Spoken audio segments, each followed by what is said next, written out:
Deuxième course de ce Tour de Bretagne 2013 entre Perros-Guirec et Brest, alors que le comité de course vient de faire un rappel général. Sur ce deuxième départ, Thierry Chabagny prend le meilleur en partant au viseur, alors que deux bateaux vont être rappelés sur la ligne pour départ prématuré. Il s'agit du bateau de Jean-Pierre Nicole Bernard Controls et celui de Claire Pruvot Port-de-Camp Ouistreham, alors que le jeu se déroule sur la gauche du plan d'eau pour aller chercher l'incurvation du vent auprès des côtes de Granit Rose.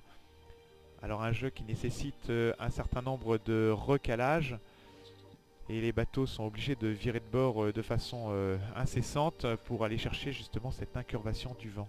Et à ce petit jeu, il semble que Generali à Nicolas Luneven s'en sorte parfaitement bien, et d'ailleurs c'est lui qui va passer la bouée de dégagement en tête de cette deuxième course.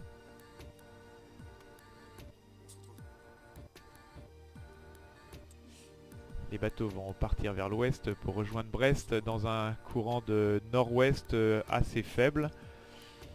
Et ils vont traverser la baie de Morlaix et le vent s'oriente peu à peu sur la droite en mollissant dans la nuit. Et il y a certaines options qui se dessinent, puisque c'est Palumni qui est allé chercher plutôt au large, alors que Jean-Pierre Nicole, vers 2 heures du matin, déclenche une attaque à la côte. Ce qui fait que la flotte est assez étalée quand elle arrive dans le chenal du Four. Et là, il va y avoir au petit matin un rassemblement général qui doit être dur pour les nerfs des premiers qui voient arriver les derniers. En revanche, c'est ici, à la balise des Vieux Moines, que ça va se jouer, puisque 3 bateaux arriveront à s'extirper du lot, alors que celui qui en fait les frais, c'est Anthony Marchand qui reste complètement collé dans le courant contraire.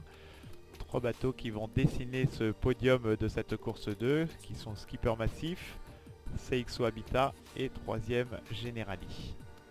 Les écarts seront monumentaux sur cette course, qui comptera 4 arrivées hors temps et malheureusement 2 abandons.